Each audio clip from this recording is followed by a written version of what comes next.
Muy buenos días, ¿cómo están? ¿Cómo están? Bien, amén, gloria a Dios. Ayuda un poco al predicador. Este es su servidor, Vidal Valentín, uno de los, vamos a poner líderes genéricamente. Cada día cambiamos de posición. Pero lo importante es que estamos aquí para servirle. Eso es lo más importante. No voy a mencionar por nombre las visitas, pero si hay alguna visita, siéntase bienvenido. Está en su casa, está con una familia espiritual. Esta es la iglesia First Baptist Church Forney en español. También nos conocemos por nuestro ministerio misionero, que es Semilla de Vida, donde apoyamos misiones en Cuba, en Puerto Rico y en México. Ese es el corazón y la visión pastoral nuestro pastor Eddie López. Nos gusta más plantar iglesias, compartir con iglesias que crezcan en vez de nosotros meramente hacer un edificio grande y crecer. Y ya nos dieron un edificio, así que estamos bien. Amén. Vamos a hablar rapidito de un tema que no se habla mucho y hoy no va a haber estudio. El tema va a tomar la parte al final, así que hoy no tendremos un estudio después del servicio, pero hoy vamos a tener algo muy importante. Y quiero que prestemos atención porque casi no hablamos de este tema. Es importantísimo, tiene una aplicación muy espiritual que se nos olvida hoy en día en las iglesias evangélicas, tanto hispanas como norteamericanas. Y lo que estamos hablando es,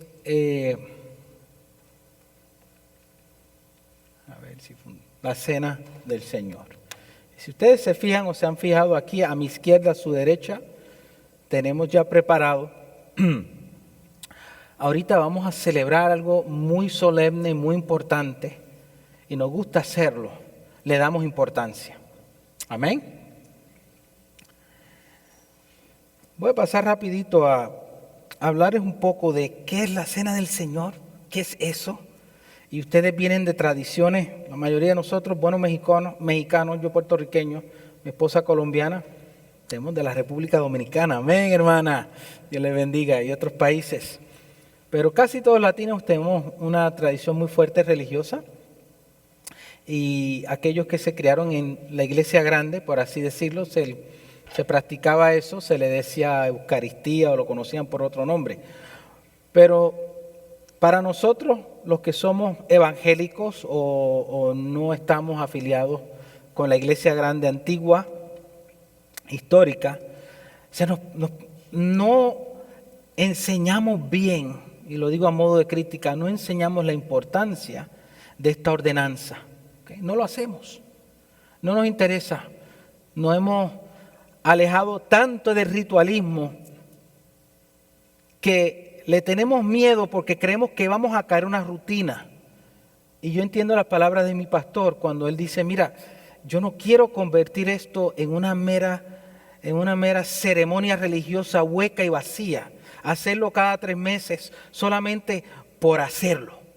Se convierte en un ritualismo. Y ahí nuestro pastor tiene mucha razón, nos está llevando a no mirar esto como meramente como lo hacen y lo practican en la iglesia grande, se hace cada domingo y ya. Y usted va y la toma porque hay que hacerlo. Pero nosotros no somos así porque nosotros somos la iglesia del Señor. ¿Cuántos creen que nosotros somos la iglesia del Señor? Amén. ¿Por qué lo practicamos? ¿Y cuál es su significado? Voy a tratar de avanzar, pero es importante que empecemos desde el principio. Ahora presten mucha atención. Voy a ir, como dicen, a vuelo de pájaro, bien rápido. Okay. Si ustedes se acuerdan la clase de soterología, la clase de la salvación, de que estamos empezamos creo que fue en febrero, estamos hablando de salvación. Pues ustedes ya se saben la historia de Génesis 1, 2 y 3, ¿verdad? ¿Se acuerdan? El huerto del Edén, todas esas cosas bonitas. Al principio creó Dios y saben que en el capítulo 2 de Génesis, Dios le dice a Adán y a Eva, mira, no coman de este árbol, el día que coman de este árbol van a morir. Ustedes se acuerdan de eso. Pero ustedes se acuerdan que estos dos señores, nuestros papás, papá y mamá, la regaron en el capítulo 3 de Génesis y desobedecieron. Y se les dijo que el día que desobedecieran iban a ser cortados de la fuente de vida, que es Dios, iban a morir, ¿cierto?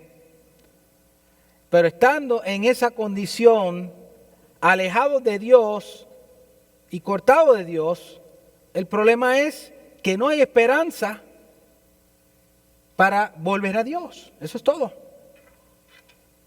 Entonces, Dios tiene que proveer, o Dios quiere en su amor proveer un remedio. Pero también hay que proveer un castigo porque algo tiene que corregirse. Porque todo pecado es corregido con lo que nosotros o entendemos es un castigo, es una corrección. ¿Ok? Estamos claros en eso. Y por lo tanto, en ese momento, en el capítulo 3, Dios le dice a la mujer, bueno, le dice a la serpiente, perdón, la mujer está escuchando y el hombre le dice que va a venir alguien, descendiente de la mujer.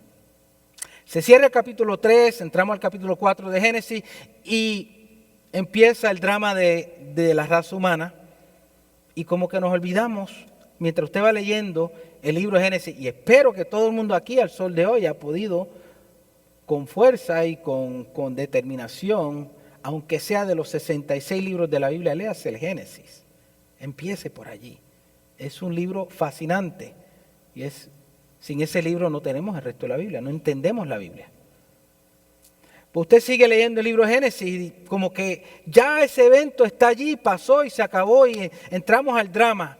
Y entramos y vemos a Dios tratando con la humanidad y después luego viene las tormentas, el diluvio, y después aparece en el Génesis 12, aparece un señor extraño de Mesopotamia, de la región donde hoy es Irak, se llama Abraham, y por ahí sus descendientes, Isaac, Jacob, y después Jacob tiene 12 hijos, ese es otro drama, sus 12 hijos pecadores al fin, no distinto a nosotros. Los chismes y las peleas que hay en esa familia son las mismas que había en nuestra familia hoy en día. Odio, rencor, traición, envidia, traición, muerte, de todo hay allí. Se cierra el libro de Génesis, capítulo 50, sabiendo que estos señores Dios los lleva a Egipto, los descendientes de Abraham, entran como 70 personas, dice la Biblia, y pasan 400 años en el Éxodo, en Egipto. Y en Egipto, en esos 400 años ellos crecen y crecen y crecen, Dios los prospera. El faraón de Egipto los convierte en esclavos y ahí en donde empieza ahora a forjarse un misterio y enseñaros qué está pasando. Ya cuando usted está leyendo este drama que nos presenta el Espíritu Santo en Génesis y en Éxodo, y usted llega al capítulo 12, como que ya nos olvidamos de Adán y Eva y nos olvidamos de todo ese lío. ¿Qué está pasando aquí? Dios hace algo bien interesante. Él decide castigar al pueblo de Egipto con 10 plagas. ¿Cuántos saben de esa historia? ¿Saben? Okay. La 10ª plaga es donde Dios va a matar al primogénito de cada familia. Obviamente las familias egipcias. Va a venir el ángel del Señor. Esa explicación está en del capítulo 10, 11 y 12 por ahí de Génesis. Y vemos que Dios le da unas instrucciones. Ahora vamos a entrar a los pasajes. Les pido que vayan a Éxodo capítulo 12. Cuando tengan dicen amén. ¿Okay? Éxodo 12.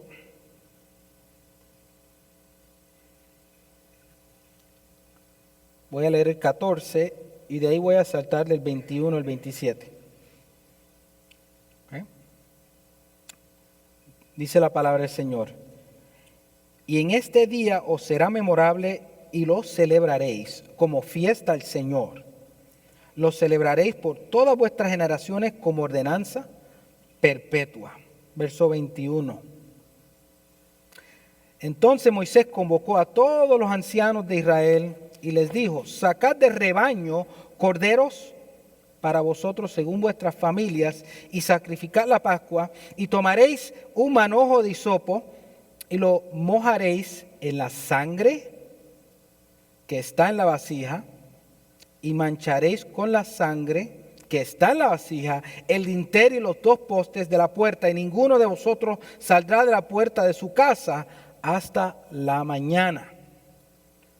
Pues el Señor pasará para herir a los egipcios, y cuando vea la sangre en el dintel y en los dos postes de la puerta, el Señor pasará de largo aquella puerta y no permitirá que el ángel destructor entre en vuestras casas para heriros. Y guardaréis esta ceremonia como ordenanza para vosotros y para vuestros hijos para siempre. Y cuando entréis en la tierra que el Señor os dará, como ha prometido, guardaréis ese rito. Y sucederá que cuando vuestros hijos os pregunten qué significa este rito para vosotros, vosotros diréis: es un sacrificio de la Pascua al Señor, el cual pasó de largo las casas de los hijos de Israel en Egipto, cuando hirió a los egipcios y libró nuestras casas. Y libró nuestras casas, y el pueblo se postró y adoró. Espero que hasta este momento vayan entendiendo que algo está pasando aquí. No es un capricho de Dios, sino Dios quiere enseñarle a ese pueblo escogido, a los descendientes de Abraham, Isaac y Jacob, que luego Dios lo llama Israel. Dios te bendiga, hermano Israel. Lo llama luego Israel. Permite que ellos sean esclavizados en Egipto, después de 400 años que ellos habían entrado a Egipto. Y esa historia, espero que ustedes, les animo a que lo lean, es una historia tremenda en el libro de Génesis y luego en Éxodos. Y viene el Señor y dice: voy a hacer esto, voy a matar al primogénito de cada familia, el primogénito. Y en el momento no entendemos por qué el primogénito. Ciertamente ellos no sabían. Los primogénitos ya, el símbolo del primogénito ya tenía una importancia en la cultura del Medio Oriente. Si ustedes leen la historia de Jacob y Esaú, o Esaú y Jacob, ustedes leyeron esa historia. Ustedes ven cómo algo que se llama la primogenitura se pasaba. Y vemos cómo Jacob, que luego Israel, engaña a su papá y recibe las bendiciones que le tocaban al primogénito. Y lo único que podemos entender o podemos percibir, no está claro en este momento en la Biblia, en este lugar de la Biblia, al principio, percibimos que hay algo. ¿Qué es esto del primogénito? ¿Por qué tan importancia? ¿Por qué no mata al segundo, al tercero, al cuarto? ¿Por qué tiene que ser el primero de cada familia? ¿Por qué? El texto no lo dice. Por lo menos allí, en Éxodo 12, no lo dice. Pero sí dice una cosa curiosa: te puedo salvar el primogénito. Quiero que en vez de yo matar al primogénito en tu casa, israelita, ve y mata un cordero. Mata al corderito, coge la sangre, y dice que coge el hisopo, es como una planta, creo que es, y vas, y en la entrada de la puerta de cada hogar en Israel,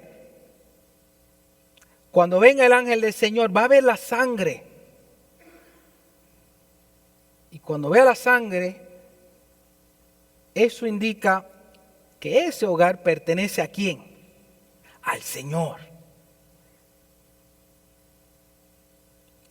Y la vida de ese primogénito israelita se le perdona porque ya hay una evidencia de que otra cosa, en este caso un corderito, fue sacrificado. Hay una evidencia de sangre allí. La sangre demuestra que hubo una sustitución un animalito, un corderito inocente, para que de una vez no murieran. Sin embargo, cuando entró al arca de los egipcios, murieron los primogénitos. Yo creo que deberíamos tener esto bien en claro, amén. ¿Cuántos dicen amén? Lo tenemos claro. Entonces, hay unos requisitos para este corderito. ¿Ok? Y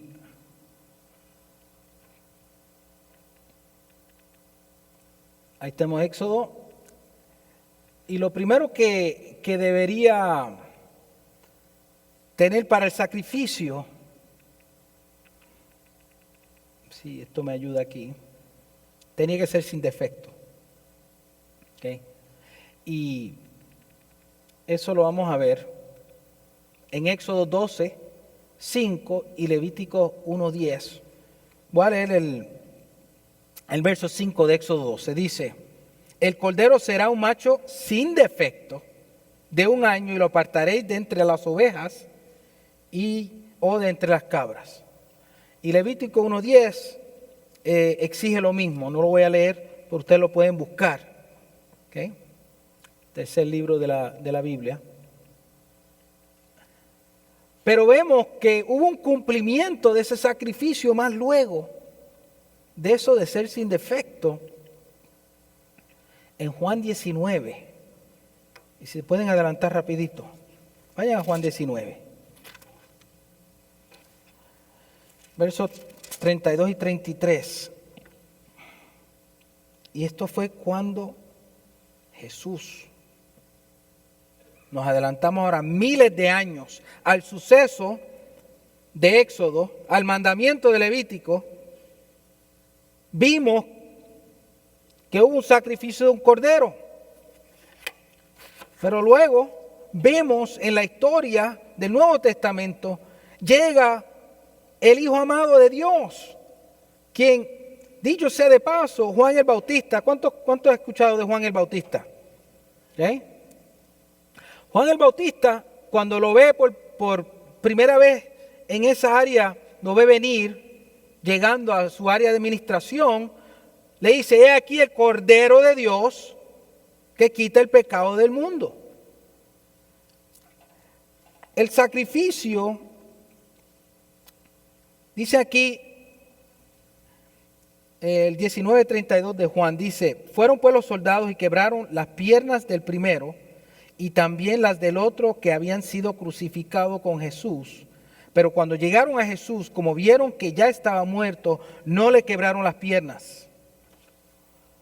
Y el 36 dice: porque esto sucedió para que se cumpliera la escritura, no será quebrado hueso suyo. Es un salmo. Y en el Viejo Testamento, cuando sacrificaran al cordero, no se le podía quebrar los huesos. ¿Y qué le quiero decir con esto? En todo este simbolismo de la Pascua que celebraban los israelitas, Dios meramente le está enseñando a un pueblo algo que va a suceder en el futuro. No eran los sacrificios como tal, no era el corderito como tal, que iba a salvar espiritualmente al mundo, sino que simbólicamente y también físicamente se ve que el cordero está representando en el Éxodo, en la historia antigua de Israel, ese cordero está representando que miles de años después iba a llegar un cordero. ¿Quién es ese cordero? Jesús. Y que de la misma manera que la sangre de ese cordero, del corderito, iba a ponerse como evidencia de que usted ha sido comprado, que usted ha sido señalado, que usted ha sido apartado para el Señor. De la misma manera, la sangre de Cristo viene y es derramada. Y en vez de morir usted, y en vez de morir yo, muere Él. Y absorbe el castigo que desde Génesis 3 tenía que suceder a la raza humana. Este material ya lo hemos aprendido hace varios meses. Y hay que repetirlo domingo tras domingo. Tenemos que recordarlo. que el venir aquí a ponernos a congregarnos no es para meramente cantar coritos bonitos, decir yo me siento bien, necesito restauración. Eso es importante. Pero lo más importante es celebrar el hecho de que Dios nos ha dado una eternidad con Él, un regalo de vida eterna por medio de ese sacrificio. Porque fue Jesús que dijo, voy a preparar un cuerpo, porque Dios le preparó un cuerpo, nace de la Virgen María por obra del Espíritu Santo y dice, yo voy a hacer el corderito. Yo soy el que me voy a sacrificar. Y se cumple en Él. Y ese tenía que ser sin defecto, tenía que ser agradable a Dios. Dice en Levítico 1:13 que el sacrificio, el corderito, será una ofrenda de olor grato. Y muchas personas pensaban, y muchos de los judíos pensaban, que Dios se complacía con el corderito como tal, que eso era lo que satisfacía a Dios. Por eso dice que será ofrenda de olor grato. Pero vemos, y le debo el verso, pero llega un momento que Dios se cansa tanto del pecado de Israel que dice, estoy hastiado del sacrificio, me tienen hasta aquí. El olor de esos animales, porque ellos habían puesto su fe en los sacrificios físicos, pero la ofrenda de olor agradable en realidad era, en el cumplimiento, se ve en Marcos 1:11. Vaya y busque ahí. Les animo a que vayan al segundo evangelio, capítulo 1, verso 11. Aquí están bautizando al Cordero de Dios, el Corderito de Dios, Cristo. Está con su primo Juan el Bautista, que son primos. Entra al agua y se dice que cuando Jesús, según dice nuestro hermano Marcos, dice, es más, voy a leer desde el 10. E inmediatamente al salir del agua vio que los cielos se abrían y que el Espíritu como paloma descendía sobre él, Jesús, y vino una voz de los cielos que decía, tú eres mi Hijo amado, en ti me he complacido. Ahí está la ofrenda de olor agradable. O al menos eso es lo que yo percibo. Porque solamente Cristo es el que complace a su papá. No hay nada que usted y yo podamos hacer que pueda cambiar la sentencia de muerte, porque estamos muertos. Y usted no puede hacer nada, yo no puedo hacer nada, el pastor no puede hacer nada por usted. Porque lo único que el Señor acepta como ofrenda de olor agradable es la ofrenda de Cristo en la cruz del Calvario. Y espero haber sido claro porque este es el mensaje que ustedes van y nosotros vamos a predicar siempre a las almas. Cristo es el sacrificio perfecto, la ofrenda de lo agradable. Es el sustituto perfecto, sin mancha, sin defecto. Y por último es la expiación por nosotros. Levíticos 1:13. Había que presentarlo, lo dice claramente y será, si lo buscan ahí en el Levíticos 1:13, al final será como la palabra que usa la Reina Valera y la Biblia de las Américas, la palabra expiación, y nosotros hablamos de la expiación y la propiciación hace varios meses, donde se remueve el pecado por la fe que se tenía, no en el corderito, sino en aquel que ahí iba a venir. Y esa es la prescripción. Le dice, mira, ese corderito tenía que ser la expiación, pero se cumple en Mateo 26:28. Y ahora es que nos estamos acercando a la Santa Cena. Vayan a Mateo 26:28, por favor.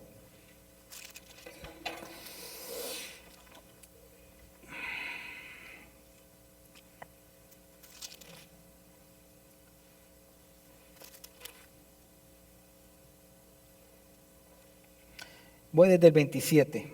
Y tomando una copa, y habiendo dado gracias, se la dio diciendo, bebed todos de ella. Este es Jesús hablando. Porque esto es mi sangre del nuevo pacto, que es derramada por muchos para el perdón de nuestros, en este caso, nuestros pecados. Ven el paralelismo.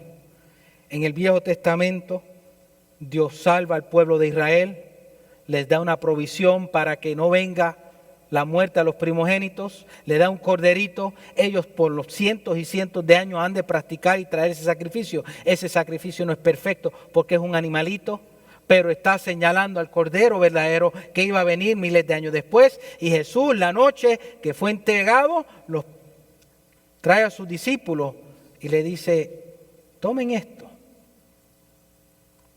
porque esto simboliza y representa la sangre, que es la expiación según Levíticos, que vimos en Levíticos 1:13. Así que,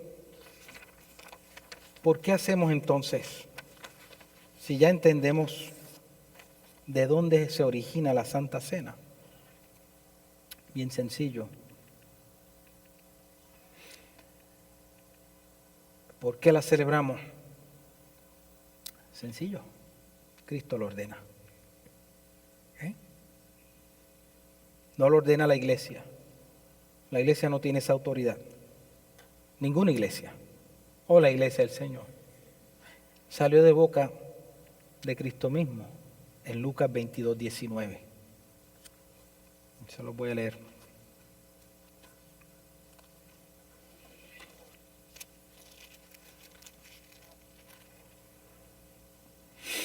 Dice,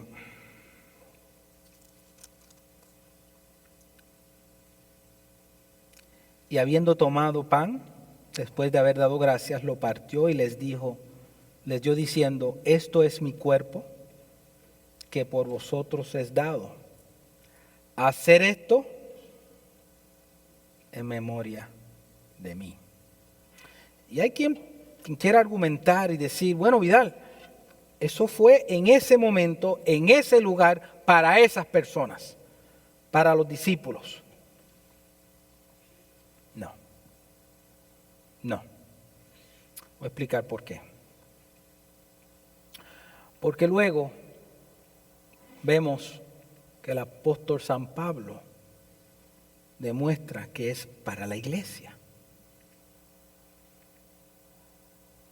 1 Corintios 11, 23 al 26. Y no lo voy a leer, pero quiero que lo busquen porque nuestro pastor por lo general cita, y los pastores cuando administran la Santa Cena citan ese pasaje. Porque ahí la iglesia de Corintios, ya vemos el precedente. Y hay otros lugares en la palabra donde nos indican o nos dan a entender que ya había una práctica. Y la iglesia por los últimos 2000 años, la iglesia, no una iglesia pequeña o específica, una denominación, la iglesia alrededor de todo el mundo, de todas las tradiciones que creen en este evangelio, han celebrado por los últimos 2000 años casi la Cena del Señor.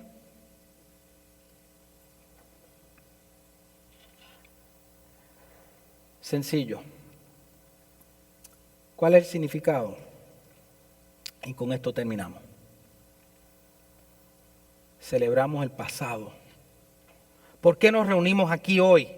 ¿Por qué estamos aquí? Celebramos el pasado. ¿Cuál pasado? En el pasado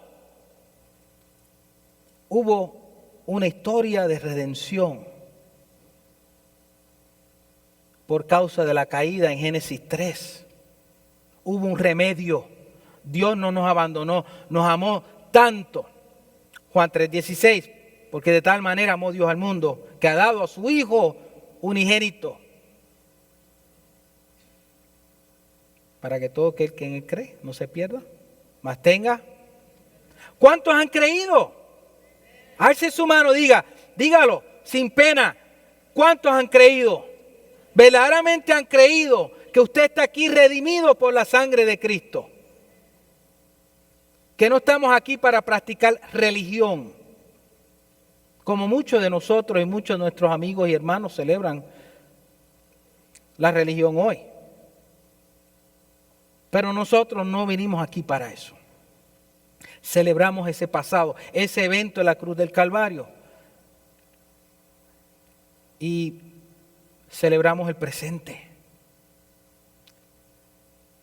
Porque la pregunta que yo le hago a usted, ¿eres o no eres salvo?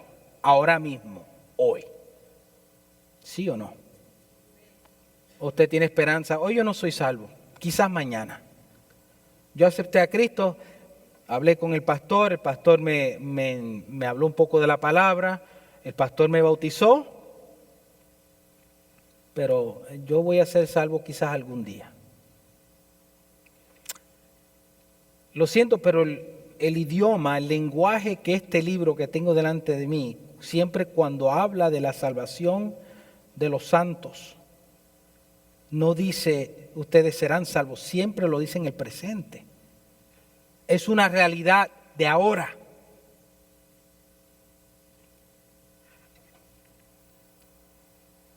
Y celebramos el futuro. Cuando el pastor vaya a leer, si lee el pasaje de 1 Corintios, y si no lo lee, pues le voy a citar, dice, porque cuantas veces hagamos esto, la muerte del Señor anunciáis, hasta que Él venga. ¿Cuántos creen que el Señor va a regresar por su pueblo? ¿Cuántos están esperando ese regreso? Será visible, todo ojo le verá. Será corporal, de la misma manera que Él subió, así volverá, dijeron los dos ángeles en el capítulo 1 de Hechos, a los discípulos, mientras ellos miraban que vieron a Jesús subir. Vino, lo tapó una nube y después dice, va a volver. Celebramos el pasado, el presente y el futuro. Para concluir, la advertencia. Y esto es muy importante. En el pasaje de 1 Corintios, Pablo le exhorta a los hermanos que se examinen, que nos examinemos. De ese pasaje se han escrito muchos comentarios, más de lo que yo pueda leer. Hay libros dedicados a eso. Hay clases en seminario entero dedicados a interpretar ese pasaje. Así que no le voy a dar la explicación académica, pero le voy a dar dos cositas que sí son aceptables, que el Espíritu Santo sí nos permite dentro de este contexto ver. Dice que nosotros debemos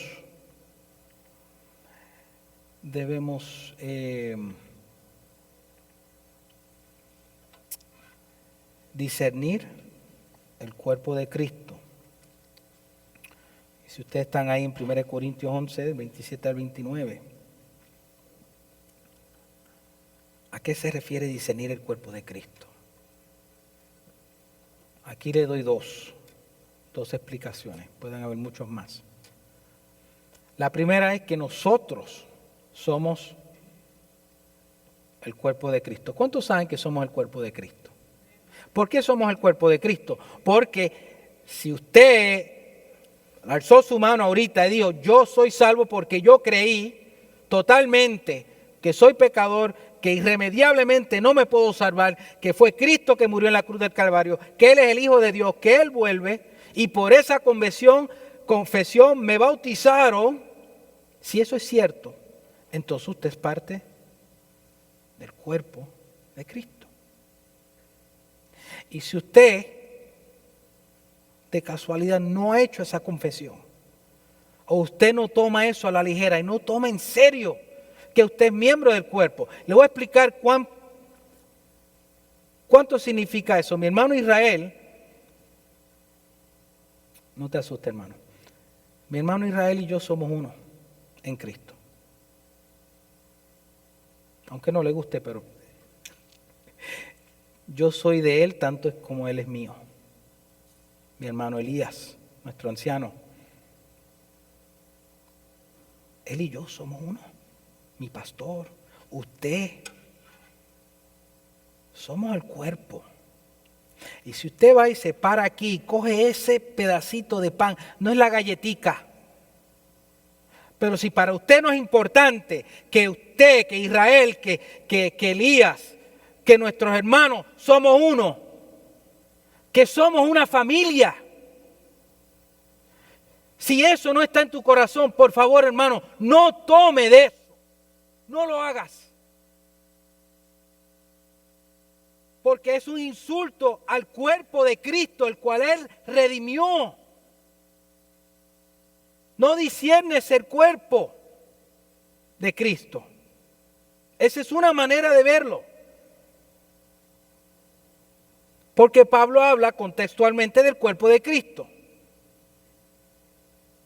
Y se los advierto, hermano, tome esto en serio. Si usted dice ser parte de esta congregación y verdaderamente amarse y ser uno, y porque quizás el hermano Vidal te pisa un callo, ya no quieres venir a la iglesia porque Vidal me cae gordo, pues primero lo siento. Pero si por eso se va a ir, o no le gusta cómo manejan las cosas aquí, si por eso nada más, si ahí es donde está tu corazón, o vienes por venir, no comparta con el resto de nosotros, porque nosotros vamos a comer de esto, porque somos uno en Cristo, somos hermanos por toda la eternidad.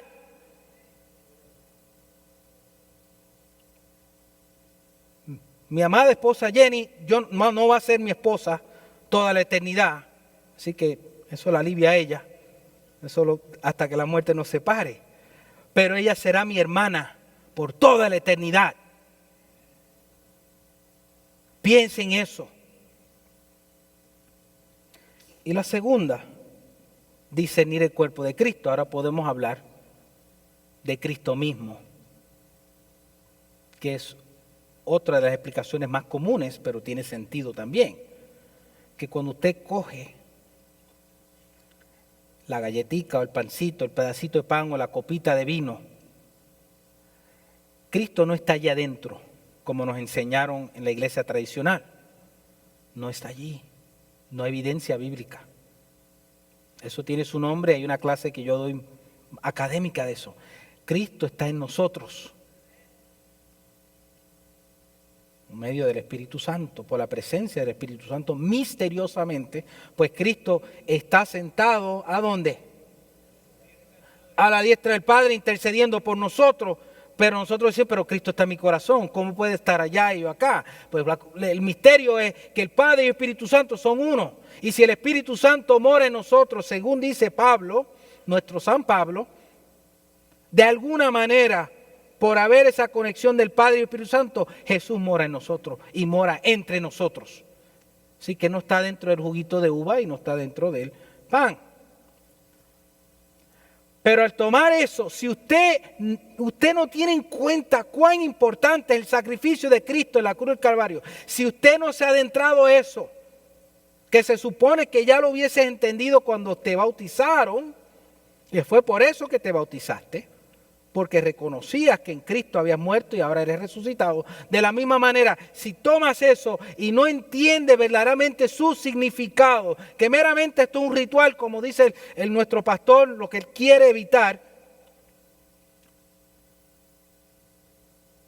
pues entonces absténgase.